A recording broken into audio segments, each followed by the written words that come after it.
सुहानी सैनी, मुरलीधर शर्मा, वाशु बंसल, अंजलि सिंह, संतिम यादव, संजना कुमारी, राहुल, अरबाज, हयात खान, निधि, गोलू, कुसुम, सत्यम, चंद, सारे प्यारे दोस्तों का बहुत स्वागत है। और आज हम दिल्ली सल्तनत की असली क्लास पर चलते हैं। अगली क्लास से बच्चे आपको पहले जानना होगा कि हम लोग पढ़ रहे थे किसको, तुगलक डायनेस्टी को, तुगलक वंश को हम लोग पढ़ रहे थे।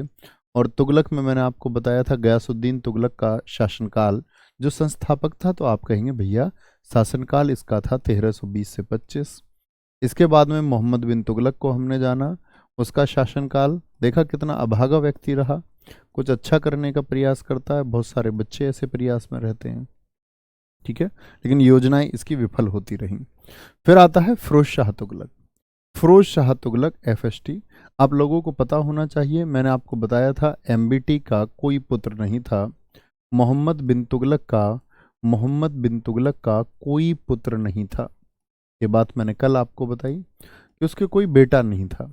तो बेटा नहीं था तो यानी कि गद्दी पर अब कोई और आएगा, और गद्दी पर क्या बोलेंगे, लाइट बंद कर दो, एक ये वाली लाइट, अभी लाइट बंद करा देते हैं, एकदम ठीक है, लाइट प्रॉब्लम बिल्कुल नहीं है, सॉल्व हो चुकी है, बंद कर दो। वो बंद करी, हाँ ये सारी बंद करो, अपने चेहरे पे फोकस की जरूरत नहीं है, बोर्ड पे। अब देखेंगे एक बार, बोर्ड जबरदस्त दिख रहा है ना, बोर्ड एक बार देख के बताएंगे दोस्त, बोर्ड जबरदस्त दिख रहा है ना, आप लोगों को बोर्ड साफ दिख रहा है इस समय, एक बार थम्स अप कर देना, अब मत कह देना जी चमक आ रही है, बहुत अच्छा इंतजाम करवाया लाइट का, है ना। चलो जी बोलेंगे एक बार, तभी आ गए। तो मैंने बोला MBT का कोई पुत्र नहीं था, तो MBT का कोई पुत्र नहीं है तो फिरोज शाह तुगलक गद्दी पर आया।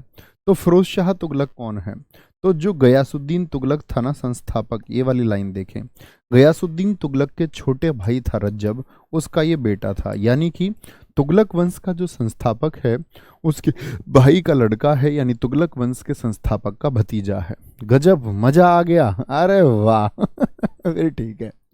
फिरोज शाह तुगलक 1351 से 1388, अब मजा आना ही चाहिए यार, लाइटिंग ठीक करवाने में तुम्हें पता नहीं है कितना खर्चा हो गया इसे। सिकंदर लोदी और औरंगजेब का अग्रगामी कहलाया।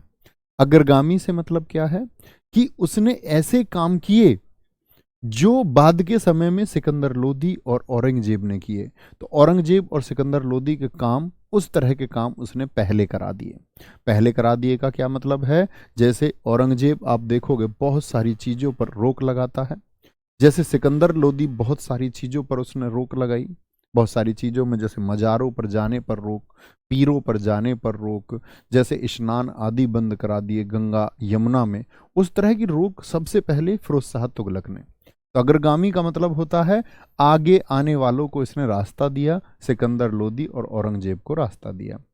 सल्तनत काल का इसको अकबर कहते हैं, इसने उस समय पर लोगों की मदद की। एलियट, इतिहासकार एलियट ने कहा है इसका वास्तविक नाम कमालुद्दीन फिरो है।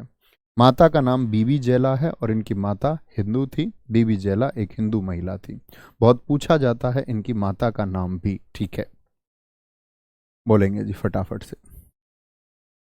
वेरी गुड वेरी गुड, हाँ बोलो जी एक बार,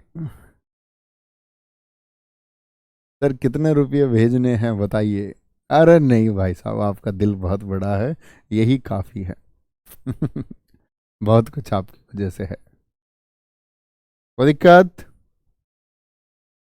बोलेंगे जी एक बार, आगे आएंगे।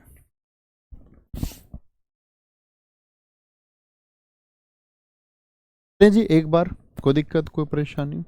तो माता का नाम बीबी जैला था, आगे चलते हैं। तकावी ऋण जो MBT ने किसानों को दिया था उसने इसने माफ कर दिया। मैंने बोला मोहम्मद बिन तुगलक ने किसानों की मदद के लिए अपने लोगों के लिए तकावी ऋण दिया। तकावी ऋण इस तरह से होता था जैसे गवर्नमेंट आज किसान क्रेडिट कार्ड KCC देती है, कि बहुत कम ब्याज दर पर किसान नए उद्योग कर पाएं या नया कोई उत्पादन कर पाएं। उस तरह से मोहम्मद बिन तुगलक ने भी सोचा, मैंने कहा ना आपसे कि वो एडवांस सोचता था, वो गजब सोचता था। एक बच्चा कह रहा चंगेज खां, क्या कह रहे हैं, कुबलई खां, अच्छा कुबलई खां कौन है? कुबलई खां, ऐसे कुबलई खां आप ऐसे समझ सकते हैं जो चंगेज खां थे, चंगेज खान का पोता है वो, ठीक है। जो मैंने तुमको एक कहानी बताई थी कि आपका अगर हम बात करें कि चंगेज खान का पोता, मैंने एक कहानी बताई थी उनके वंशजों की कि उन्होंने कितनी शादियां की, ये बात आपको याद रख लेना चाहिए, ठीक है। और जब 1279 की बात याद रख लेना, 1279 में बच्चे आपको मैं बताऊं, 1279 में बंगाल में बलबन के खिलाफ एक विद्रोह हुआ था। मैंने कहा था तुगरिल खां ने किया था। तो जिस समय तुगरिल खां को दबाने के लिए बलबन गया था आपका पश्चिम बंगाल, उस समय पश्चिम बंगाल से ऊपर चीन की तरफ ये आक्रमण कर रहा था कुबलई खां। तो इसको चीन पर मंगोल आक्रमण का श्रेय दिया जाता है कि इसने मंगोल आक्रमण में विजय पाई थी चीन पर, कुबलई खां। तो वो चंगेज खान से उसका संबंध है, ठीक है। ये आप सर्च कर सकते हैं। तकावी ऋण जो एमबीटी ने किसानों को दिया था उसे माफ कर दिया। सल्तनत काल के जो 24 टैक्स चलते थे वो सब खत्म कर दिए और सिर्फ 4 टैक्स लगाए। कौन कौन से? खराज कर भूमि पर, जमीन पर 1/6 लिया जाएगा। जकात कर मुसलमानों से लिया जाता था कि तुमको जकात कर देना चाहिए, सुरक्षा हेतु 2.5%। जजिया कर भी लगभग इतना ही 2.5% लिया जाता था। ये अन्य तो लोगों से लिया ही जाता था, इसने ब्राह्मणों पर भी इसको थोप दिया। तो पूछा जाता है वह कौन व्यक्ति है जिसने ब्राह्मणों पर जजिया कर लगाया? वो फिरोज शाह तुगलक था। इससे पहले के शासकों ने ब्राह्मणों पर जजिया कर नहीं लगाया था। आप लोग जानते हैं विधवाओं से और महिलाओं से भी नहीं लिया जाता था। इसने हिंदुओं को जिम्मी कहा। जिम्मी मतलब जो इस्लाम में विश्वास नहीं रखते उन लोगों को इसने जिम्मी कह दिया, ठीक है। खुम्स कर, ये बच्चे आपका लूट का धन था कि पड़ोसी राज्य को लूट करके लाते हो तो यानी पड़ोसी राज्य को कमजोर करते हो। तो यहाँ भी यानी 20% हिस्सा, 1/5 20% होता है, तो सब जानते होगे ना। बोलेंगे भाई फटाफट से, कोई दिक्कत कोई परेशान है? सर पूरे भारतीय इतिहास का सबसे बड़ा शासनकाल, दोस्त मैं आपको बता चुका हूँ, आपने शायद क्लास नहीं की है। मैंने कहा था बिंबिसार का शासनकाल सबसे बड़ा है। अब कमेंट सेक्शन बंद कर देंगे और क्लास पे ध्यान लगाएंगे। यहाँ सुने मेरी बात, मैं क्या कहता हूँ, ठीक है। बोलेंगे सर सिकंदर तो इससे पहले आया तो ये अग्रगामी कैसे हुआ? बेटा सिकंदर नहीं है वो, सिकंदर लोदी है। सिकंदर पहले आया था या सिकंदर लोदी? वो सिकंदर है, वो यूरोप का शासक है। बुद्धू बच्चे, मूर्ख, पागल, वो सिकंदर है। अलेक्जेंडर है वो, ये सिकंदर लोदी है। लोदी आपने सुना नहीं कि लोदी कब आएंगे दिल्ली में? मैंने बताया था गुलाम खिलजी तुगलक सैयद लोदी, तो तुगलकों के बाद लोदी आएंगे, तो सिकंदर लोदी बाद में आएगा, इतना भी नहीं जानते? हाँ भाई पगलू बच्चे, इतना कन्फ्यूजिया रहते हो, इतना कन्फ्यूजन में रहते हो। कन्फ्यूजन की वजह पता है क्या होती है? क्योंकि आप लोग पढ़ते नहीं है, रिवीजन नहीं करते, नहीं तो तुमको सिकंदर और सिकंदर लोदी का अंतर पता रहेगा। चलो सिकंदर लोदी तो नहीं पढ़ा है, एटलीस्ट ये तो जान पाओगे ना कि जी सिकंदर, सिकंदर तो नहीं, हम लोग पढ़ चुके हैं भैया सिकंदर। आप कहेंगे हाँ लोदी अभी पढ़े नहीं है, लोदी भैया ने बताया था आएंगे। देखो सारे बच्चों ने लिखा है 52 वर्षों का शासनकाल है बिंबिसार का। गजब, बहुत बढ़िया, वेरी गुड, बहुत शाबाश। एक बच्चा अभी जजिया में फंस रहा है, कह रहा जजिया क्या होता है? सोता रहे, पिछली क्लास मत करना है ना, सोता रहे आराम से, सोते सोते पेपर पास हो जाएगा। मेंटलो, अच्छे बच्चे फोकस करें प्लीज, अच्छे बच्चे बोर्ड पे फोकस करेंगे। इसका मतलब मैं आपके कमेंट देख के जज कर सकता हूँ कि तुम सब शिकायतें उनको जो ना पढ़ते हैं, ना क्रम से पढ़ते हैं, और ना जिनको शायद नौकरी की ज़रूरत है, बस क्लास में आ गए, किसी ने बोल दिया आरडब्ल्यू का बैच ले लो, आ गए। बेटा नियमित हो जाओ, जो पहली क्लास हुई थी ना उससे पढ़ते हुए आओ, बीच में से लाइव क्लास नहीं करनी है कि आज ही बैच लिया और इस वाली क्लास पे आ गए। जजिया क्या है, फलाना क्या है, टू से पढ़ना मित्र हमेशा, नहीं तो खो दोगे, सिलेक्शन खो दो, ठीक है। अब आएंगे आगे। सिंचाई कर, इसने एक सिंचाई कर लगाया, हबेशर्ब लगाया, जिसको उपज का 10% इसने रखा, क्योंकि उपज का 10% यानी जितनी जमीन बोओगे। तो इसने इस कुछ किया था क्या? इसने सबसे ज्यादा नहरें मित्र निकलवाई थी। क्या बोलेंगे सारे दोस्त, फोकस करेंगे। सबसे ज्यादा नहरें किस शासक ने बनवाई? तो सबसे ज्यादा नहरें फिरोज शाह तुगलक ने बनवाई थी। इतलाक प्रथा शुरू की, और दिल्ली शासन का या दिल्ली सल्तनत का सबसे भ्रष्ट शासनकाल किसका है? वो फिरोज शाह तुगलक का है। इतलाक प्रथा ने ही इसके शासनकाल को भ्रष्ट बनाया। अब दरअसल में ये इतलाक प्रथा थी क्या भैया?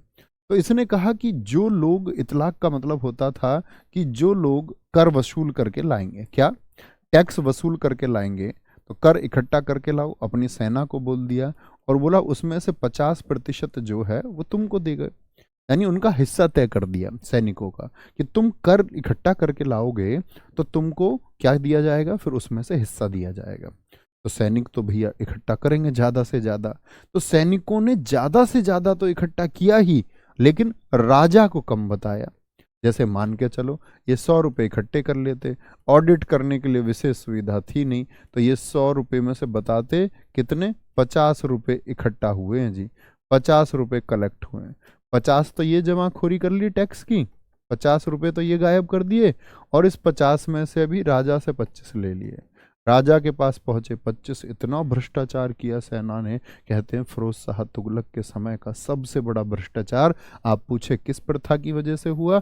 इतलाक प्रथा दिल्ली सल्तनत में भ्रष्टाचार का सबसे बड़ा कारण बनी। बड़ी गजब बात है। इसने इकता इकता इकता प्रथा को पुनः शुरू किया फिर से। मुझे बताएंगे इकता किसने खत्म कर दी थी? आप कहेंगे भैया इकता आपने हमको बताया था इल्तुतमिश ने शुरू की थी, इल्तुतमिश ने शुरू की थी, और ये आपका किसने खत्म कर दी थी? तो आप कहेंगे इकता को भैया जी खत्म किया था अलाउद्दीन खिलजी ने। उसने क्या कर दिया था? खत्म कर दिया था, क्योंकि वो अपने लोगों को, दोस्त मैंने क्या कहा था, नगद वेतन देने लगा। क्या बोलेंगे? नगद वेतन देने लगा, ठीक है।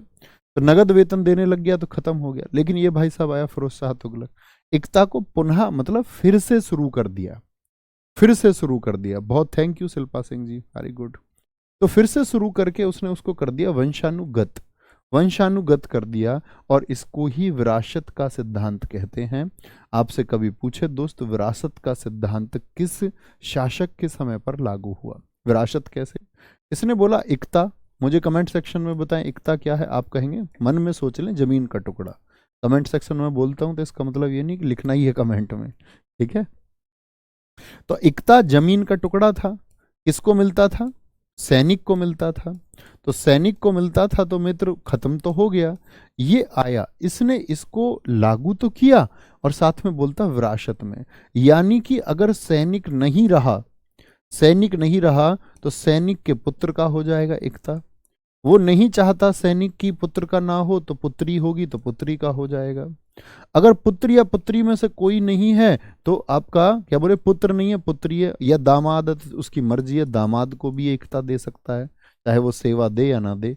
नौकर को भी सेवा दे सकता है, या अन्य किसी व्यक्ति जिसको वो चुने अपनी उस एकता जमीन को दे सकता है। तो विरासत बना दी कि ये तुम्हारी अपनी विरासत है, इसे जिसे चाहे तुम दे सकते हो।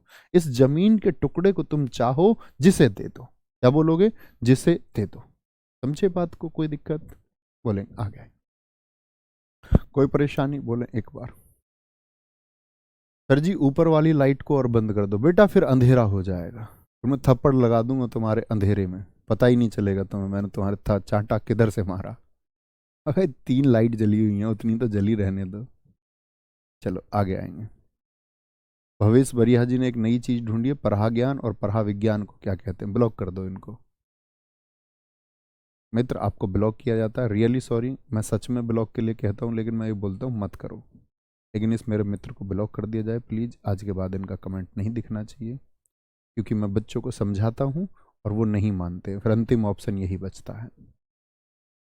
भाई साहब का आज के बाद कमेंट ना आए कोई। अब आप समझेंगे पराह ज्ञान और पराह विज्ञान, ठीक है। हम इतिहास पढ़ रहे हैं मित्र, कहाँ तुम भटके हुए रहते हो, कहाँ तुम्हारा ध्यान रहता है? शादी होगी तुम्हारी, तुम्हारी वाइफ तुम्हारे पास है, वो कह रही है कि कल को शॉपिंग लेके चलना है मुझको, तुम कुछ और बात कर रहे हो। तुम कह रहे हो, वो कह रही है कि शॉपिंग करने चल रहा है, तुम कह रहे हो कि अध्यात्म में बड़ा मजा है। ध्यान की विधियां ओशो के द्वारा 700 बताई गई हैं। एक समय पे एक जगह फोकस। जब उस विषय की बात कर रहे हो, वो आपके रिसर्च की बात होगी, स्टिकर लगाइए और रिसर्च की। मूर्ख नहीं बनना है, ठीक है। हाँ हाँ हाँ, ठीक है। गंदे बच्चे नहीं बनेंगे, गंदे बच्चे बनोगे क्या? कमेंट सेक्शन को ऑफ कर दो, पढ़ेंगे क्योंकि हम पढ़ाने के लिए आए हैं, यहाँ देखेंगे। इसने स्थायी सेना रखनी बंद कर दी। स्थायी सेना का मतलब इसने कहा कि यार काय को युद्ध लड़ने हैं, कि ये लोग जो है इनको रखे रखते हैं, युद्ध होते नहीं, और ये लगातार सेना जो है पैसे खाई जाती है। इसने बोला जब युद्ध के समय जरूरत होगी तब ही हम क्या करेंगे, तब ही हम क्या करेंगे, आपका सेना को भर्ती करेंगे इंस्टेंट, और तभी वेतन देंगे, लगातार वेतन क्यों देना। ठीक है, आगे। इसने रोजगार दफ्तर खुलवाए, लोगों को रोजगार दफ्तर खुलवाए। और एक अंतिम बात कहता हूं, तुम सारे जो खराब बच्चे हैं जिनको सिलेक्शन नहीं लेना, तुम्हारी वजह से अच्छे बच्चे का समय खराब होता है, इसलिए रियली सॉरी, हमें कमेंट सेक्शन बंद कर दे। ठीक है, आगे आएंगे। आ गया। दासों के लिए, इसने, दास का मतलब समझते हैं, स्लेव, जो गुलाम होते थे, गुलाम। इसने गुलामों के लिए दीवान ए बंदरगान बनवाया कि इतने सारे गुलामों को नियंत्रण में कैसे रखा जाए। दरअसल में इसने दासों को भी भर्ती कराया, जो अर्ज ए बंदरगान विभाग बनाया, किसके लिए, दीवान, किसके, आपका दासों की भर्ती के लिए। तो दासों की भर्ती के लिए क्या है, अर्ज ए बंदरगान, और नियंत्रण के लिए जो होते थे उनको दीवान कहते हैं। ए बंदरगान का मतलब क्या है कि दासों के, ए मतलब का, और दीवान का मतलब होता था विभाग, बंदरगान का विभाग, दासों का विभाग। तो ये भैया इतने दास इसके समय पे हो गए थे क्या, उनको नियंत्रण करना था। तो इतिहास कहता है कि फिरोज शाह तुगलक के समय पर दासों की संख्या 1,80,000 के आसपास थी, लगभग। कितने दास थे, 1,80,000, क्या बोलोगे, 1,80,000 दास थे उस समय पर। कोई दिक्कत, कोई परेशानी, आगे बोलेंगे। तो दासों की भर्ती के लिए यानी 1,80,000 दास थे, और इसने उन सबको कंट्रोल करना शुरू किया। भैया इतने दास भर्ती क्यों कर रहा था। दरअसल में कहते हैं कि मैंने आपको अशोक के अभिलेख बताए, मुझे बताएंगे अशोक के अभिलेखों को कौन लेके आया था। आप कहेंगे भैया अशोक का जो शिलालेख था, एक आपने बताया था दिल्ली टोपरा, तो वो शिलालेख ऐसा नहीं था, पूरे पत्थर को साथ लेके आना था सेफ्टी के लिए। इसने उसमें हजारों मजदूरों को लगा दिया कि रास्ता बनाओ और इसको लेके आना, लेकिन वो फिर भी टूट गया था यहाँ तक आते आते। ठीक है, दान के लिए दीवान एक खैरात बनाया, हर ये दान जो देता था मुस्लिम लड़कियों और विधवाओं के लिए देता था। ठीक है, दीवान ए इस्तिहाक पेंशन देता था वृद्धों को। तो बच्चे ये जो डिपार्टमेंट है ना, ये बहुत इंपॉर्टेंट है परीक्षा के लिए, पूछता है दीवान ए इस्तिहाक विभाग का संबंध किससे है, पेंशन, किससे, वृद्धों की पेंशन, जो वृद्धा पेंशन समझते हैं, जो ओल्ड एज के लोगों को दी जाती है, उसके लिए। दीवान ए रिसालत किसके लिए थी, ताकि पब्लिक ग्रीवेंस के लिए, ताकि लोग शिकायत कर सके अपनी, उनको कोई समस्या हो, तो दीवान ए रिसालत विभाग था। दीवान ए मुस्तक राज, दीवान ए मुस्तक राज लगान को वसूल करने के लिए था। बहुत इंपॉर्टेंट है ये, सही जोड़े के लिए मैं प्रैक्टिस सेट में भी अक्सर आपको ये कराता रहा हूँ 3 बजे। ठीक है, इसने क्या किया, भित्ति चित्रकारी बंद कर दी। मैंने कहा ना ये अकबर का अग्रगामी भी कहलाया। दरअसल में ऐसी ही भित्ति चित्रकारी जो अकबर के समय शुरुआत में थी, अंत में बंद हो जाती हैं। औरंगजेब ने भी इन पर रोक लगाई है। भैया भित्ति चित्रकारी क्या होता है, भित्ति चित्रकारी जिसको हम मूरल पेंटिंग या वॉल पेंटिंग कहते हैं। तो पहले बच्चे दीवारों पर चित्रकारी होती थी, ऐसे ये पेपर वगैरह ये सब आर्ट का सामान नहीं था, आर्ट का ये सामान नहीं था। तो लोग कहाँ पर बच्चे, आपका दीवार पर, क्या बोलोगे भैया जी, दीवार पर वो आपका क्या करते थे, दीवार पर आपका अपनी दीवारों को सजाते थे। जैसे आपने देखा होगा पहले मिट्टी की दीवारें होती थी पुराने समय पर, तो लोग उस पर सजावटें करते थे। ठीक है, सोने चांदी के बर्तन इसने बंद करा दिए। महिलाओं के पीर मजार पर जाने से इसने रोक लगा दी। इसने बहुत सारे नगर बसाए, जैसे इसके द्वारा कहते हैं कि लगभग 300 नए नगरों की स्थापना की गई। कितने नगर, लगभग 300 नए नगरों की स्थापना की गई, और जिनमें से फिरोज शाह कोटला, सारे बच्चे बताते हैं, जानते हैं इस बात को, फिरोज शाह कोटला कहाँ पर है, दिल्ली में है। दिल्ली से मतलब क्या है मित्र, दरअसल में फिरोज शाह कोटला दिल्ली में एक मैदान बन गया। अब तो अगर हम आज देखें तो उसको हम आज अरुण जेटली स्टेडियम के नाम से जानते हैं। ठीक है, फतेहाबाद की स्थापना किसने की, वह भी आपका किसके द्वारा, फिरोज शाह तुगलक के द्वारा की गई, फिरोज शाह तुगलक के द्वारा की गई। जौनपुर उत्तर प्रदेश में है, क्या बोलोगे, फतेहाबाद हरियाणा लिख सकते हैं, जौनपुर उत्तर प्रदेश, जिसका दूसरा नाम सिराज ए हिंद है। तो पूछता है कि जौनपुर को किसकी याद में बसाया गया? जूना खां की याद में बसाया गया। और जूना खां कौन है? वो मोहम्मद बिन तुगलक है। याद है? मोहम्मद बिन तुगलक के उपनाम मैंने आपको बताए थे, तो कौन सा है? जूना खां है। इसके समय बर्नी ने तारीख ए फिरोज शाही लिखी। क्या बोलोगे? तारीख ए फिरोज शाही लिखी। क्या बोलेंगे? तारीख ए फिरोज शाही किसने लिखी है? बर्नी ने लिखी है। और खुद एफएसटी ने अपनी आत्मकथा एफएसटी ने एफएसटी ने अपनी आत्मकथा फुतूहात ए फिरोज शाही लिखी है। मैंने आपसे हमेशा कहा है, दिल्ली सल्तनत और गुलाम वंश हो, चाहे कोई भी वंश हो दिल्ली सल्तनत का या मुगल साम्राज्य की, जो पुस्तकें मैं तुमको बताऊं वो बहुत इंपॉर्टेंट होता है। एक बोलेंगे जी फटाफट से, कोई दिक्कत? इसने चांदी का शशगनी सिक्का चलवाया था, यानी सिक्के का नाम दिया इसने शशगनी। इस धातु का बना था। राजा है, कुछ भी नाम दे सकता है, जैसे हम नोट रुपया कहते हैं। तो समझ पाए इतनी बात? इसने चांदी का शशगनी सिक्का चलवाया था। कोई दिक्कत, कोई परेशानी? तो बहुत इंपॉर्टेंट है कि तारीख ए फिरोज शाही, जो फिरोज शाह तुगलक के समय का इतिहास बताती है, उस पुस्तक को किसने लिखा है? आप कहेंगे जी बर्नी ने लिखा है। और अगर हम बात करते हैं फिरोज शाह तुगलक ने अपनी स्वयं की पुस्तक कौन सी लिखी है, तो मित्र फुतूहात ए फिरोज शाही लिखी है। क्या बोलेंगे? इसने कौन सा सिक्का चलवाया था? चांदी का सिक्का चलवाया था।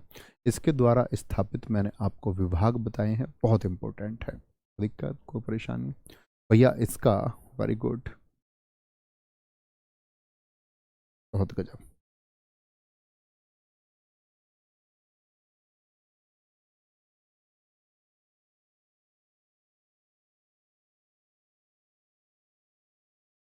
एक बच्चे ने पूछा है पीर मजार क्या होता है? पीर मजार मतलब बच्चे आपका पूजा के लिए हम कुछ स्थल बना लेते हैं, पीर मान लेते हैं, किसी को मानने लग जाते हैं। मुस्लिम लोग बहुत मानते हैं, हिंदुओं में भी पीरों की मान्यता होती है।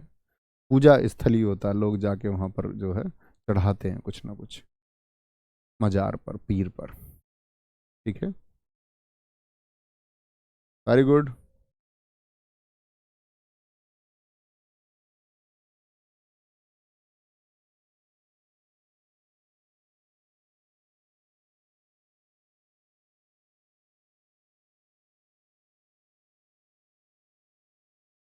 थैंक यू शिवम यादव जी, बहुत शाबाश, आगे आएंगे।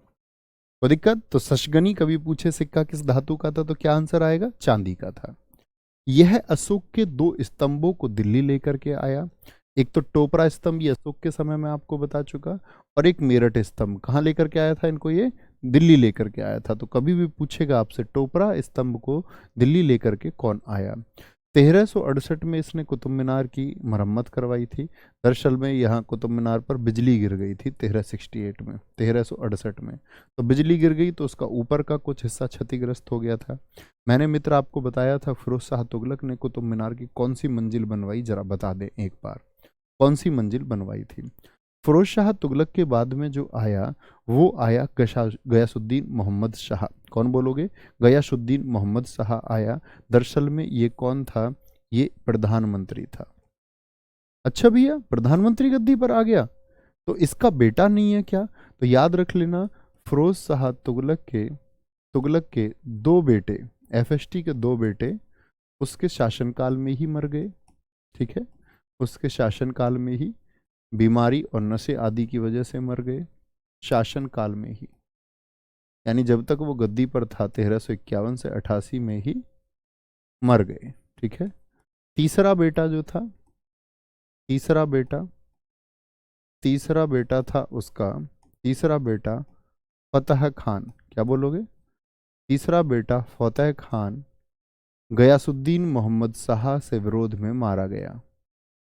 गयासुद्दीन मोहम्मद शाह जो सेना में एक आपका सूबेदार था, मोहम्मद शाह शाह के द्वारा मारा गया।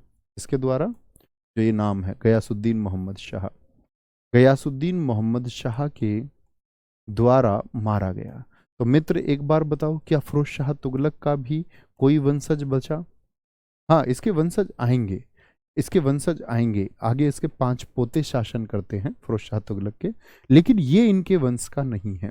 तो फिरोज शाह तुगलक के बाद का जो शासक हुआ गयासुद्दीन मोहम्मद शाह, उसने कैसे गद्दी को हटाया, तो उसने 2 बेटे तो इसके मर चुके थे, तीसरा बेटा जो फतेह खान था, उस फतेह खान को भी मार डाला गया, किसके द्वारा, गयासुद्दीन मोहम्मद शाह के द्वारा। उसके बाद ये छोटे छोटे शासनकाल है।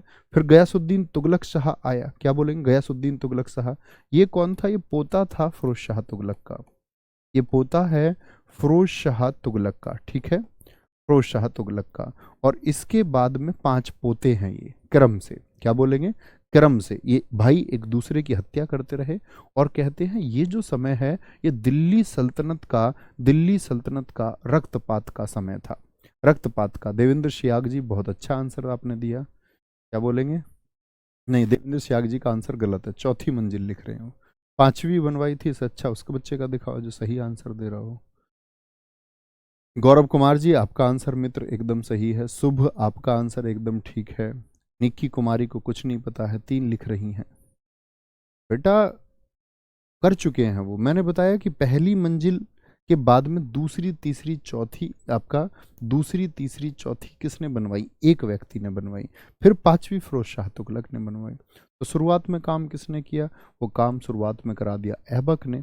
ऐबक के बाद में दूसरी तीसरी चौथी मंजिल इल्तुतमिश ने, और 5वीं फिरोज शाह तुगलक ने, ठीक है। तो इसके बाद में फिर अबू बकर आया। आप देख सकते हैं कुछ कुछ महीने के शासनकाल हैं, इनके कुछ कुछ महीने के शासनकाल है, इनको याद भी करने की आवश्यकता आपको बिल्कुल नहीं है। नसरुद्दीन मोहम्मद शाह है, ये आया, इसकी हत्या नहीं हुई, ये सिर्फ ऐसा है इन 5 पोतों में जिसकी मौत जो हुई वो बीमारी से हुई, लेकिन बाकी सब पोतों ने आपस में, ये भी पोता है, इन सबको मारा।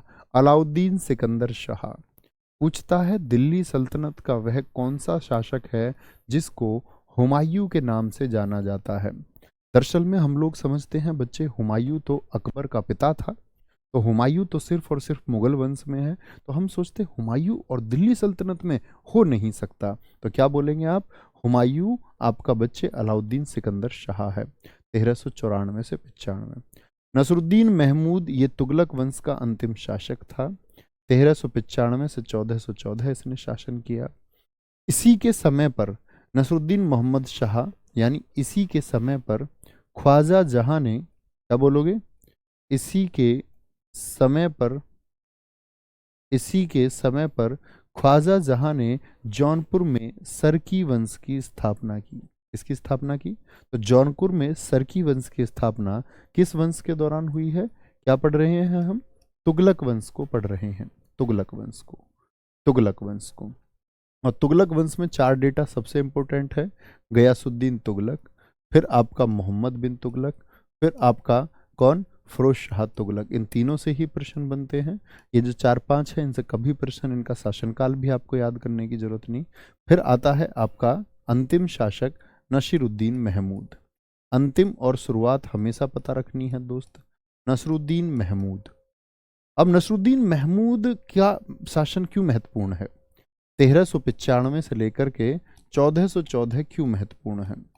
दरअसल में इसका ही समय है, पूछा जाएगा कि तुगलक वंश का विघटन किसके समय हुआ, तुगलक वंश का पतन किसके समय पर हुआ, और इसके समय पर जौनपुर की स्थापना हुई।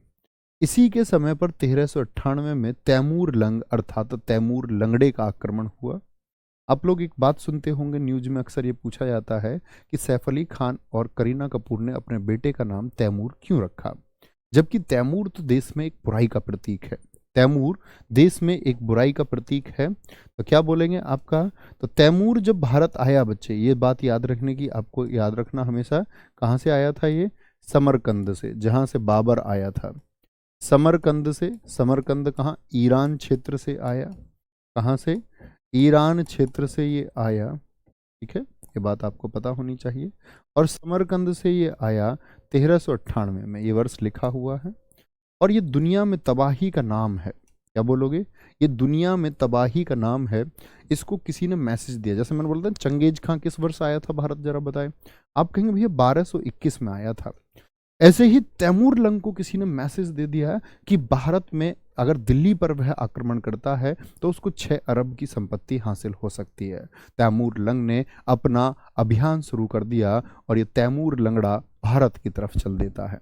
युद्ध में ही इसका एक पैर आपका घायल हुआ था, इसकी वजह से इसको लंगड़ा चलने की वजह से बोलते थे तैमूर लंगड़ा। तो तैमूर जब भारत आया तो इसने इतनी तबाही देश में मचाई, इतनी तबाही देश में मचाई, कहते हैं कि शुरुआत में तो इसने आदेश दिया लूटने का और लूट मार चलती रही। दिल्ली में ये 15 दिन रुका। 15 दिन जब 1398 में दिल्ली में रुका तो 15वें दिन में से कहते हैं इतिहासकार इशामी ने लिखा है कि 6वें दिन इसके सैनिकों को घेरने की योजना दिल्ली की जनता ने बनाई और दिल्ली की जनता ने इसके सैनिकों को घेरा और उसमें से 2 सैनिकों को मार दिया।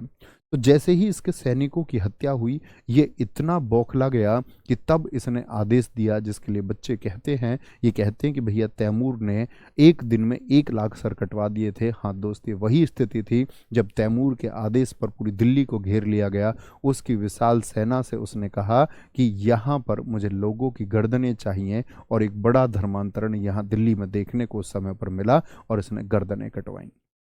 बहुत सारे लोगों को इसने इस्लाम स्वीकार उस समय पर करवाया और बहुत सारे विद्रोहियों को जिन्होंने सेना पर उस पूरे क्षेत्र की गर्दनें इसने कटवाई। तो कहते हैं ये मारकाट करते हुए ये पूरा उत्तर भारत में घूमा, दिल्ली के आसपास। फिर मेरठ में जाके, मेरठ में वहाँ के स्थानीय बहुत सारे लोगों ने जब एक विद्रोह किया, तब इसकी सेनाएं भी जब कमज़ोर हो चुकी, तब ये भारत से गया। 15 दिन की तबाही है इसकी। ठीक है, आगे आगे, कोई दिक्कत? आगे चलते हैं। तो इस तरह से खात्मा होता है और 1398 में आप कहेंगे भैया जब तैमूर ने फिर दिल्ली के शासक को नहीं हटाया, दिल्ली का शासक हाथ जोड़ के खड़ा हो गया उसके सामने, बोला जी बने रहने दो, मैं तो आपके स्वागत के लिए खड़ा हुआ था। तो उसने कहा ठीक है, हमारे अधीन यही शासक करेगा। तो वो तैमूर के अधीन ही उसने शासन किया है। इसलिए बहुत सी जगह आपको कई किताबों में लिखा मिलता है कि तुगलक वंश 1320 से 1398 ही है। तो और बहुत सी जगह आपको लिखा मिलेगा 1320 से 1414। तो ये 1398 जो लिखते हैं, इन लोगों का मत होता है कि तैमूर ने जब आक्रमण किया तो तैमूर ने ही शासन चलाया, जबकि ऐसा नहीं है। नसरुद्दीन यानी जो अंतिम शासक है वह बना रहा। ठीक है, तैमूर के अधीन ही बना रहा। अब हम बात करते हैं सैयद वंश की। कौन सा वंश है दिल्ली सल्तनत का, जरा बताएंगे? गुलाम, खिलजी, तुगलक और सैयद। सैयद आपका तुगलकों के बाद आए और इनके बाद लोधी आए। सैयद वंश के बारे में कुछ नहीं है, कभी प्रश्न नहीं बनता। एक प्रश्न बनता है संस्थापक का कि सैयद वंश का संस्थापक कौन है? खिज्र खां, जिसकी उपाधि थी रैयत ए आला। कुल 7 वर्षों तक इसने शासन किया, क्योंकि उसके शासनकाल भी छोटा ही है सैयद वंश का। तो 1414 से 1421। इसके बाद में मुबारक शाह आया। मुबारक शाह के बारे में ही किताब लिखी गई है, तारीख ए मुबारक शाही। इसको पागल बादशाह भी कहते हैं मुबारक शाह को, और ये याहिया बिन सरहिंदी जो हैं ये इसके लेखक हैं। तो इस पुस्तक के द्वारा हम जान पाते हैं सैयद वंश के बारे में। सैयद वंश की जानकारी कौन सी पुस्तक देती है? सैयद वंश की जानकारी कौन सी पुस्तक से मिलती है? तारीख ए फिरोजशाही पुस्तक से। क्या कहेंगे भैया जी? तारीख ए फिरोजशाही पुस्तक से। मुबारक शाह, फिर मोहम्मद शाह, फिर आलम शाह। अंतिम शासक याद रखना है और संस्थापक याद रखना है। क्या बोलेंगे? आपका क्या बोलोगे? आपका संस्थापक याद रखना है और आपका अंतिम शासक याद रखना है। सर उज्बेकिस्तान में है समरकंद। समरकंद बच्चे उज्बेकिस्तान, तुर्कमेनिस्तान, ये पुराना ईरान क्षेत्र है सारा। उस समय पर इस सब को हम ईरान के नाम से जानते थे। बिल्कुल नो डाउट, समरकंद जो है उज्बेकिस्तान में। उज्बेकिस्तान इतना सा, वह ईरान क्षेत्र का हिस्सा। प्राचीन जब हम विश्व की बात करते हैं, जब हम बाबर की बात करते हैं, तब वह हिस्सा आता है। ठीक है, स्वतंत्र होता है वह कब? जब आपका उज्बेकों के द्वारा स्वतंत्र कराया गया उसको, और बाबर के समय पर। उससे पहले तो ईरान क्षेत्र ही था। कोई दिक्कत? आगे आएंगे, चलेंगे जी आगे। नेक्स्ट, लोधी वंश। बेटा जिन बच्चों को ये कुछ भी समझ में नहीं आता है ना, एडी और बीसी, मैं फिर से कहता हूँ आप क्लास हमेशा शुरू से करो, है ना, सारी चीज़ें समझ में आएंगी। बीच से क्लास करेंगे नहीं समझ में आएगा मित्र। आगे, लोधी वंश। लोधी वंश क्या है जरा बताएंगे? दिल्ली सल्तनत का कौन सा वंश है? हम कहेंगे दिल्ली सल्तनत का अंतिम वंश है ये।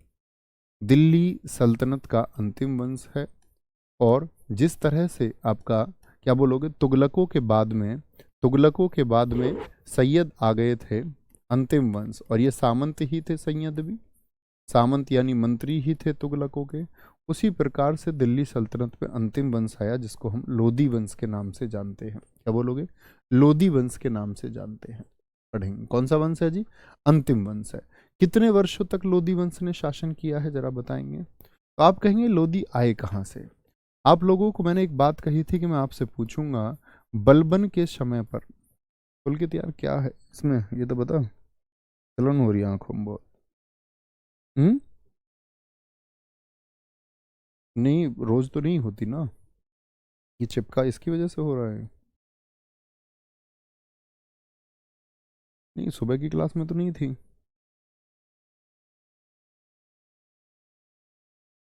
क्या बोलेंगे जी? बलबन दो लोधी वंश जो है बच्चे, बलबन क्या बोलोगे? जो बलबन है आपका, बलबन के समय पर मैंने कहा था कि आपका जो मेवात क्षेत्र था उसके लिए कितने अफगानी उसने भर्ती कराए थे? जिन मेरे मित्रों ने मेरी बात बहुत ध्यान से सुनी होगी वो आंसर करेंगे। आप कहेंगे मेवात क्षेत्र के लिए उसने 3,000 अफगान मंगाए थे। 3,000 अफगान की मेवातियों पर लोह और रक्त नीति, लूटपाट बंद होनी चाहिए। तो इन 3,000 अफगानों का जो लीडर था, जो नेतृत्व था, उसका नाम था बहराम खां। इसके टाइम पर, बलबन के टाइम पर। बहराम खां के बाद में बहराम खां का पुत्र हुआ मलिक काला, जो सेवाएं देता रहा दिल्ली सल्तनत को, मलिक काला। और मलिक काला के बाद में इसका जो पुत्र हुआ उसका नाम है बल्लू, और बल्लू ही है आज रात याद है ना, 10 अक्टूबर रात 10 बजे बल्लू तुम्हारी जेल से फरार। तो वही बल्लू बहलोल है। वही बल्लू कौन है? वही बल्लू बहलोल लोधी है। और बहलोल लोधी दरअसल में जब इनकी इतनी बड़ी सेवाएं होगी, क्योंकि सैयद वंश तो बेहद कमजोर रहा, तो कहते हैं कि यहाँ लोगों का बहुत समर्थन मिला बहलोल लोधी को, और बहलोल लोधी एकदम से गरीब की तरह राजा बन गया। दरी पर बैठ करके शासन करता था, जमीन पर बैठता, बोला मुझे कुछ जरूरत नहीं है इस शानो शौकत की, कोई मुझे आवश्यकता नहीं है। तो 1451 से 1489 रह गया बहका करके लोगों को। तो दिल्ली सल्तनत में सबसे लंबा शासनकाल 38 वर्षों का इसका है दिल्ली सल्तनत में। अब ये मत कहने लगना जी तुमने तो, मैं अकबर बताऊं 49 साल, तुम बोलो जी तुमने तो बहलोल लोधी बताया था। तो दिल्ली सल्तनत में, वो मुगलों में होगा। तो दिल्ली पर ये प्रथम अफगान वंश है। समझ गए अफगान वंश क्यों है? क्योंकि ये अफगानों से आए हैं। द्वितीय अफगान वंश आएगा शेर शाह सूरी। ठीक है, शेर शाह सूरी। तो ये किस जाति के थे लोधी? ये गिलजई जाति के थे। तो ये तो बात हुई इनकी उदय और स्थापना की, कि किस तरह से देश में आपका लोधी वंश आया है। ठीक है, लोधी वंश। तो बहलोल लोधी का 2 बार राज्याभिषेक हुआ है। क्या बोलोगे? फिरोज शाह तुगलक का भी 2 बार राज्याभिषेक हुआ था, एक बार ठट्टा में, एक बार दिल्ली में। ठीक है, ठट्टा में और दिल्ली में। क्योंकि फिरोज शाह तुगलक वंश से तो था नहीं, मोहम्मद बिन तुगलक का पुत्र तो था नहीं, तो उसको विरोध की आशंका थी। तो एक बार तो ठट्टा हरियाणा में करा लिया, और आपका हरियाणा पंजाब बॉर्डर पे, और एक बार आपका दिल्ली में राज्याभिषेक कराया। बहलोल लोधी का 2 बार राज्याभिषेक हुआ। 2 बार मतलब एक बार पहले और फिर बाद में। ऐसे बहुत सारे लोगों के हुए हैं हमारे देश में, जैसे छत्रपति शिवाजी महाराज जी का हुआ है। छत्रपति शिवाजी महाराज जी के कितने राज्याभिषेक हुए? 2 राज्याभिषेक हुए। बहलोल लोधी है, फिरोज शाह तुगलक है, इब्राहिम लोधी IL का भी, तो बोलोगे इब्राहिम लोधी IL का भी, इब्राहिम लोधी का भी राज्याभिषेक कितनी बार हुआ? 2 बार हुआ है। ठीक है, शेर शाह सूरी का राज्याभिषेक कितनी बार हुआ है? शेर शाह सूरी का राज्याभिषेक, बहुत सारे लोग अकबर का 2 बार समझते हैं, तो वो गलती करते हैं। अकबर का नहीं हुआ, मुगल काल में हुआ है किसका? औरंगजेब का 2 बार राज्याभिषेक हुआ है। क्या बोलोगे? ये सारे लोग वो हैं जिनके राज्याभिषेक 2 बार हुए हैं। तो इनके अलावा कोई पूछे, कोई विकल्प दे दे, अकबर, हुमायूं, तो आप कहना 2 बार राज्याभिषेक नहीं हुए। राज्याभिषेक की परंपरा होती है, इसमें विधियों का, नीतियों का आपका पालन करते हुए राज दरबार में घोषणा के साथ में जब तिलक होता है तब उसको राज्याभिषेक हम कहते हैं, जब एक विधिवत होता है। जैसे अकबर का हम कहते हैं जी, अकबर का एक बार बैरम खान ने किया, एक बार दिल्ली। तो बैरम खान ने तो सिर्फ उसको ईंटों पर बिठा दिया, ईंटों पर बिठा के कहा कि बेटा तेरे पिता हुमायूं की मौत हो चुकी है, अब तुझे संभालना होगा। तो वो राज्याभिषेक नहीं है। ठीक है, राज्याभिषेक नहीं है। तो क्या बोला? बहलोल लोधी का 2 बार राज्याभिषेक हुआ। दरी पर बैठकर शासन करता था। यह चाहता था कि इसका बड़ा बेटा बारबक शाह गद्दी पर बैठे। कौन बैठे? बारबक शाह गद्दी पर बैठे, बड़ा बेटा। लेकिन बारबक शाह गद्दी पर नहीं बैठ पाता है और इसका दूसरा बेटा, क्या बोलोगे? इसका दूसरा बेटा जो है वह सिकंदर लोदी के नाम से गद्दी पर आता है। यहां पर एक बात लिखेंगे, लिखना, बहलोल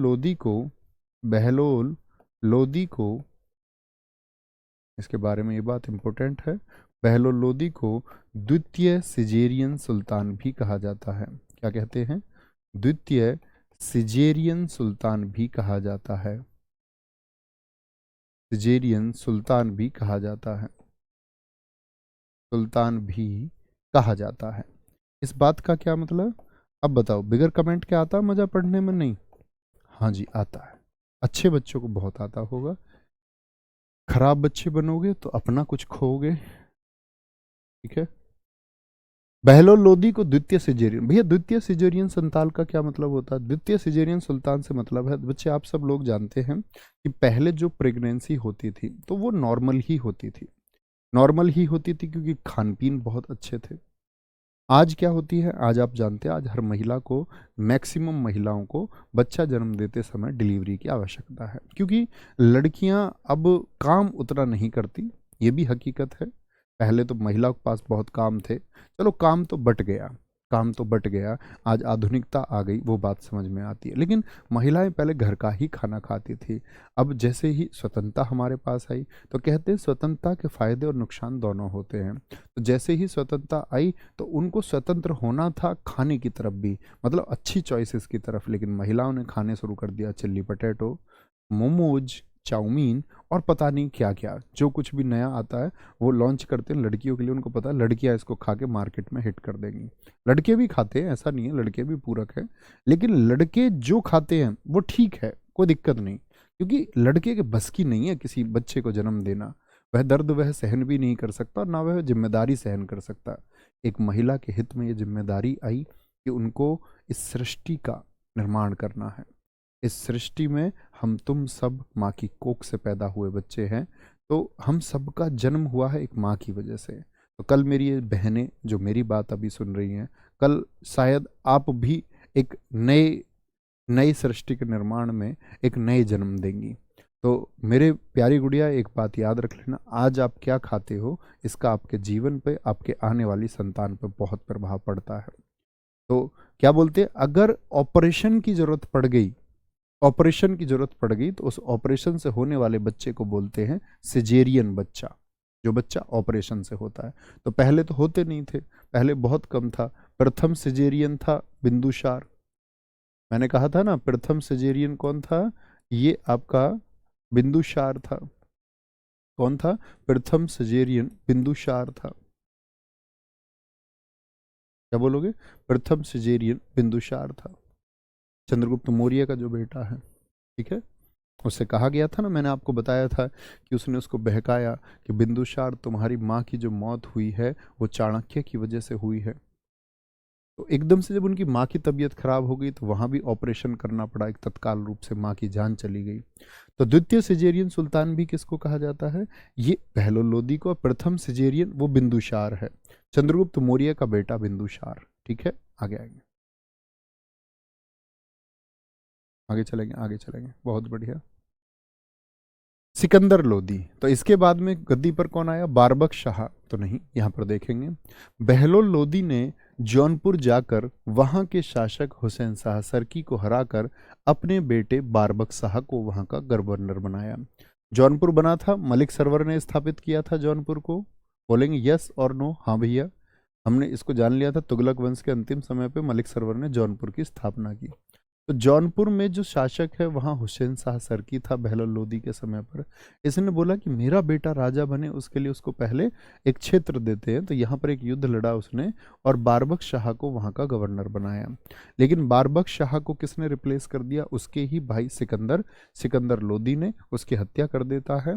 और सिकंदर लोदी 1489 से 1517 इंपोर्टेंट कार्यकाल है तीनों का। जैसे बच्चे मित्र, मैंने तुगलक वंश में आपको 3 शासनकाल बताए हैं, उसी तरह से लोदी वंश के ये 3 शासनकाल सबसे महत्वपूर्ण है। देखेंगे एक बार। तो 1504 में आगरा बसाया, 1506 में आगरा को राजधानी बनाया। 2 पॉइंट तो ये बहुत इंपॉर्टेंट है सिकंदर लोदी से। मुहर्रम पर ताजिया निकालना बंद। आप लोगों ने देखा होगा मुहर्रम पर ताजिया निकालते हैं, दुख मनाते हैं, खुद को ही मारते हैं। तो वो जो ताजिया निकलता है, ठीक है, ताजिया निकलता उसको इसने बैन कर दिया। बोला कोई भी गंगा और यमुना पर स्नान नहीं करेगा, वहां जाके बाल काट के कर आ जाते हो। तो क्या बोलते हैं, ये यहाँ पर आपका घोटन क्रिया नहीं होगी। मतलब कि जो हमारा एक संस्कार होता है, जानते हो ना, घोट दिया जाता है सिर को, है, आगे आएंगे, चूड़ाक्रम आदि नहीं होगा। मथुरा ज्वालामुखी का मंदिर तोड़ दिया इसने, और तोड़ करके उसके पत्थरों को वहाँ के कसाईयों को दे दिया कि इसे मांस तोल के लोगों को दें, ताकि हिंदू धारणाएं उनको ठेस पहुंचे। इतना इन्होंने धर्म के खिलाफ काम किया हमारे। क्या बोलोगे, सिकंदर लोदी के द्वारा ये काम किया गया। गज सिकंदरी लागू किया, यानी माप के लिए गज सिकंदरी लागू किया, जो 30 इंच का एक पैमाना होता था। जैसा आप सुनते होगे आज के टाइम में तो बीघे में नापते हैं, बिश्वा में, बिस्वांसी में नापते हैं, गट्ठे में भी नाप लेते हैं कि एक गट्ठा हम लोग अपने खेतों को नापते हैं 8.25 फीट का होता है। इसने लेके आया ये 30 इंच। 30 इंच में कितने फीट होते हैं, 2.5 फीट का एक स्केल लेके आया। गुलरुखी शीर्षक से ये कविताएं लिखता था, यानी हर बच्चे जो कवि होते हैं, कवि अलग ही नाम से रचनाएं लिखते हैं। मोहम्मद शाह जफर, जफर नाम से वो रचनाएं कविताएं लिखता था। तो आप लोग देखोगे कवि लोग अपना नाम अलग ले लेते हैं शीर्षक में। देवेंद्र नाथ अश्क ले लेते हैं, उपेंद्र नाथ अश्क ले लेते हैं, देखिए ऐसे नाम, राम वृक्ष बैनीपुरी ले लेते हैं। तो कुछ ना कुछ एक टाइटल ले लेते हैं। इसी तरह से क्या बोलेंगे, गुलरुखी शीर्षक से ये कविताएं लिखता था, यानी किस टाइटल से था मित्र आपका, गुलरुखी टाइटल से। एक बार लिखेंगे और बता दिया करो मुझे, जैसे लिख लिया करें। और किसी बच्चे का अगर छुटता है थोड़ा बहुत तो स्क्रीन को पॉज कर लिया करो, है ना, स्क्रीन पॉज करके नोट्स बना लिया करो, आगे बढ़ते रहे। बहुत बढ़िया। हाँ, एक बच्चे ने दवाई बता दी, एक न्यूमोलिड, एक सिट्रेजिन खा लो, आंखों में जलन कम हो जाए। अब मैं पहले मेडिकल स्टोर जाऊं, हैं, या किसी से मंगा लूं, है ये खा लूं। बेटा मैं गोली नहीं खाता, तुम्हारी जानकारी के लिए बता दूं, दवाई और मैं दवाइयों के बारे में एक अध्ययन मैंने किया। मैंने सोचा कि जब बीमारी कोई नहीं होती और हम, एक नई बीमारी आ जाती है, कभी भी एक नई बीमारी आती है, हम हॉस्पिटल जाते हैं, डॉक्टर कुछ ना कुछ दे देते हैं। ये कैसे आ जाती है दवाई मार्केट में पहले ही। मेडिकल इंडस्ट्री में एक काम और चलता है बच्चे, जैसे आज आपने एक दवाई खाई, उसी दवाई में भविष्य की बीमारी का भी सॉल्यूशन है, एक घोल है कि भविष्य में वो एक नई बीमारी को जन्म देगा। अक्सर आपने देखा होगा जो लोग एक बार दवाई खाने लग जाएं बहुत अधिक, वो फिर ठीक होने का ही नाम नहीं लेते। तो ऐसी छोटी मोटी चीज़ें, ऐसा होता है ना कि साउंड प्रूफिंग के लिए जो दीवारें लगती हैं, ये चिपकाई जाती हैं, एक सॉल्यूशन, एक सलोचन आता है, उसकी वजह से आंखों में बहुत जलन होती है। ठीक है, आगे आएंगे। बहुत बीमार हो गए तो ऐसी भी जिद नहीं है कि जी मान के चलो जिद उसकी तरह हो जाए, बख्तियार खिलजी की तरह बोलो दवाई नहीं खाऊंगा। तो खानी भी पड़ेगी भाई साहब। अभी तक तो ज़रूरत नहीं पड़ी है ऐसी, एक बार पड़ी थी तो उसमें भी मैंने कोशिश की। आपका एक हमारा छात्र ही था, और आज मैं शायद पहली बार नाम ले रहा हूँ उसका, बच्चे का मुझे ध्यान आ रहा है, ठीक है, अमित नाम था। और उस बच्चे ने जो है विधि बताई बड़ी अच्छी। उसने कहा, मैंने क्लास में बताया कि जब मेरी क्लास ज़्यादा होती थी, लगभग 6-7 क्लास होती थी, तो मेरी T3 T4 सेल में यहाँ दिक्कत आने लगी, मतलब आवाज़ निकलनी मेरी बंद हो गई लगभग। और मैं बोलूँ तो बहुत दर्द हो, हद से ज़्यादा, नींद भी नहीं आ पाए, इतना दर्द हो। तो मैंने ऐसे क्लास में बताया था, मैंने कहा भाई मैं 2-3 दिन क्लास नहीं ले पाऊंगा, तो मेरी गर्दन बहुत ख़राब हो। तो उस बच्चे ने मैसेज आया था मेरे पास एक व्हाट्सएप पर, उसने कहीं से नंबर लिया होगा। तो उसने बताया जी गुरुजी ऐसे ऐसे ये एक दिक्कत हमारे यहाँ भी थी। तो मैंने, क्योंकि दवाई का जिक्र भी वहाँ पे किया था, मैंने दवाई पवाई पता नहीं कैसा होगा। तो उसने कपोत आसन मुझे बताया, तब से मैं उसे रेगुलर करता हूँ। और उसने ऐसा नहीं बोला, उसने वो चल बोला जी ये करोगे और 10 दिन बाद मुझे रिपोर्ट दोगे, तुम, मैं तुमसे पूछता रहूँगा हर रोज़ कि तुम ये कर रहे हो या नहीं कर रहे हो, तुमको इतना टाइम अपने शेड्यूल से निकालना होगा। मैंने उस बच्चे को प्रॉमिस किया कि मेरे भाई मैं ज़रूर निकालूंगा। ठीक है, अमरोहा से हमारा मित्र था, तो उसने मदद की हमारी, और सब कुछ मैंने देखा कि बहुत जल्दी, 3-4 दिन नहीं, इवन शायद 2 दिन में एकदम से ठीक हो गया, कोई दवाई ववाई की आवश्यकता नहीं पड़ी, कुछ नहीं पड़ी, एकदम फिट हुआ। ठीक है। आगे यहाँ देखेंगे सिकंदर लोदी। सिकंदर लोदी बच्चे, सिकंदर लोदी इसी के समय भारतीय संगीत पर पहला फारसी ग्रंथ लज्जत ए सिकंदर शाही लिखा गया। क्या लिखा गया? लज्जत ए सिकंदर शाही लिखा गया। इसी के समय वजीर मियाँ भूया ने मोठ की मस्जिद, जिसको दाल मस्जिद हम कहते हैं, दिल्ली में बनवाई थी। किसका वजीर था वो? सिकंदर, सिकंदर लोदी का। क्या नाम था? मियाँ भूया। तो बहुत बार पूछा जाता है मोठ की मस्जिद किसने, क्या बोलेंगे? मोठ की मस्जिद किसने बनवाई थी? ठीक है, कोई दिक्कत? आगे आएंगे। मोठ की मस्जिद, और मोठ की मस्जिद कब बनी है? 1505 ईस्वी में बनी है। तो ये दो बातें याद रहेंगी। सिकंदर लोदी ने क्या किया? भारतीय संगीत पर पहला फारसी ग्रंथ इसी के समय पर लिखा गया। ठीक है, भारतीय संगीत पर पहला फारसी ग्रंथ, भारतीय भारतीय ग्रंथ नहीं, फारसी ग्रंथ है। ठीक है, लज्जत ए सिकंदर शाही कब लिखा गया? 1505 में। मियाँ भुइया ने एक रचना लिखी है, उसका नाम है फरहंग ए सिकंदरी। क्या नाम है? फरहंग। किसका वजीर है? तो पूछे फरहंग ए सिकंदरी किसकी पुस्तक है, तो आप कहेंगे सिकंदर लोदी के वजीर की, सिकंदर लोदी के वजीर की। ठीक है, बहुत बढ़िया। नारायण प्रजापति, बहुत शानदार, बहुत खुशी हुई दोस्त। नारायण प्रजापति ने कहा है, पिछले बैच में आपने बताया, आप दीपो भवा, बिल्कुल, be your light your self, अपना प्रकाश खुद बनो जीवन में। और जो अपना प्रकाश खुद बनेंगे, बहुत बढ़िया। भैया एक्सरसाइज क्या थी? अच्छा, ये भी बतानी है तुमको?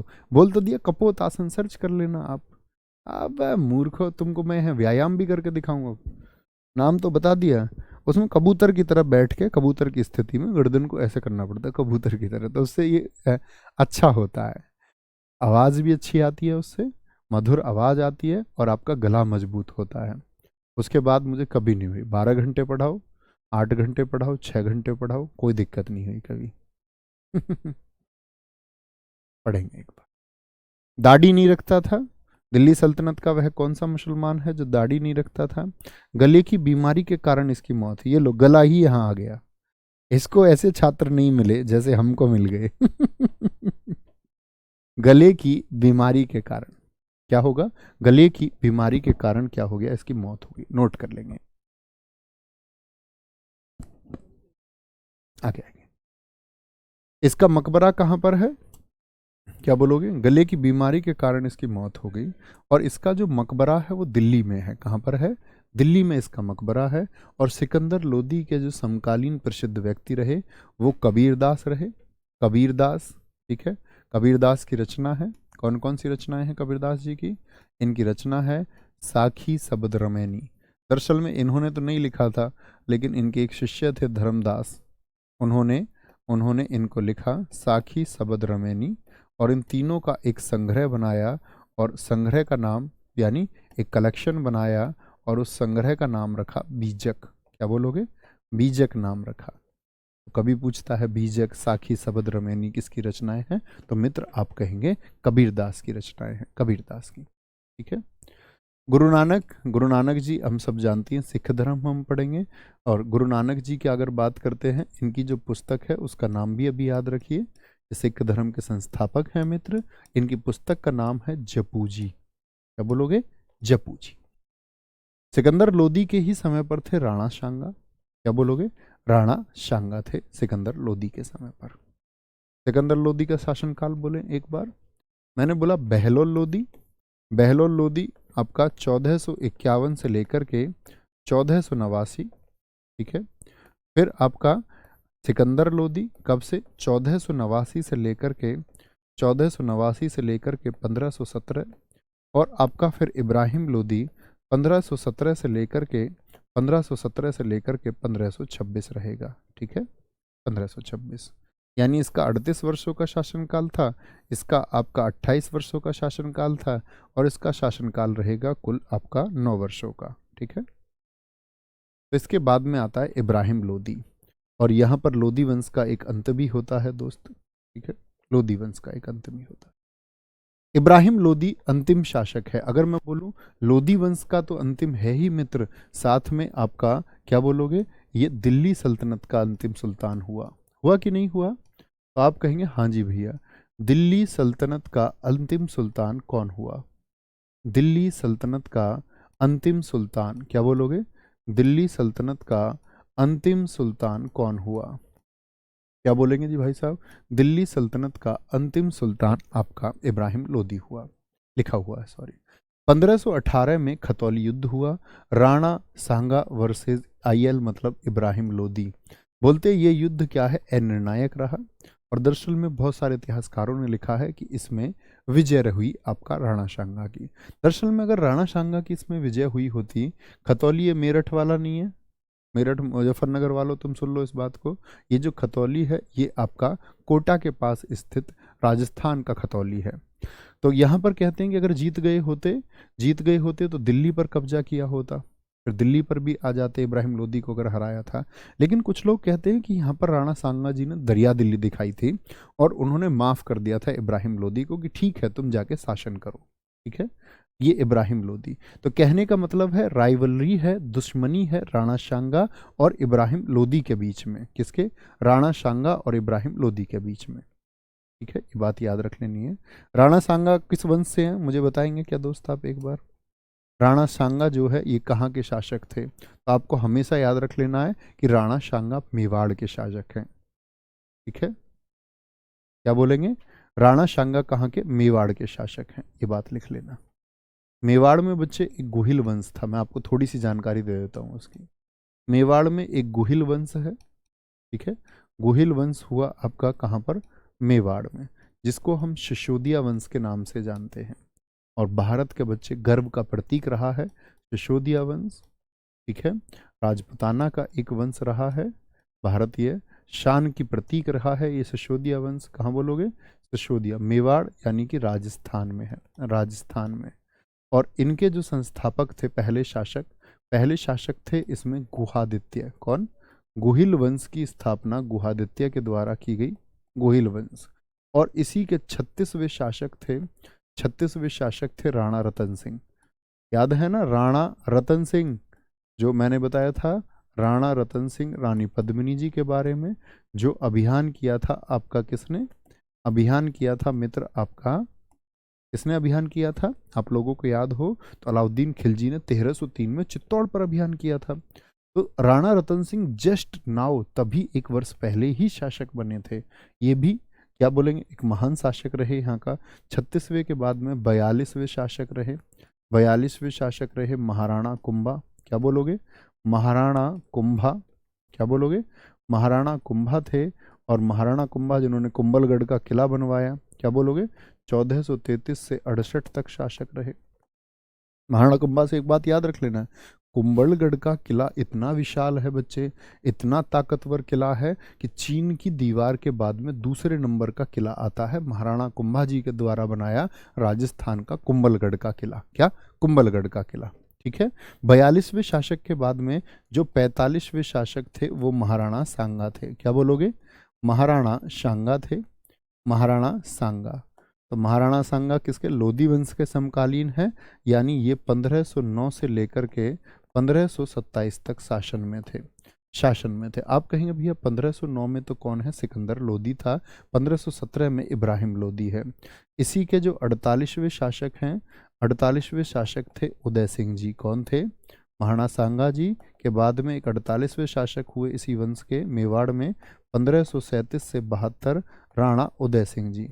और बच्चे इसी के 49वें शासक रहे आपका, क्या बोलोगे?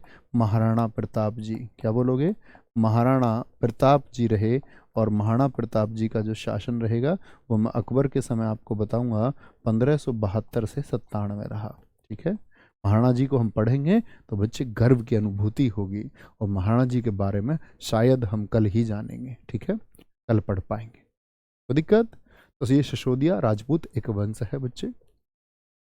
पानीपत का युद्ध हुआ, और ऐसे नहीं है कि राणा सांगा आप समझे कि एक खतौली का युद्ध हुआ निर्णायक हुआ। राणा सांगा के बच्चे ये युद्ध जो है बहुत प्रमुख युद्ध है, यहीं पर इनका एक पैर कट गया था, इसीलिए उनको बोलते हैं सैनिक का भग्नावशेष।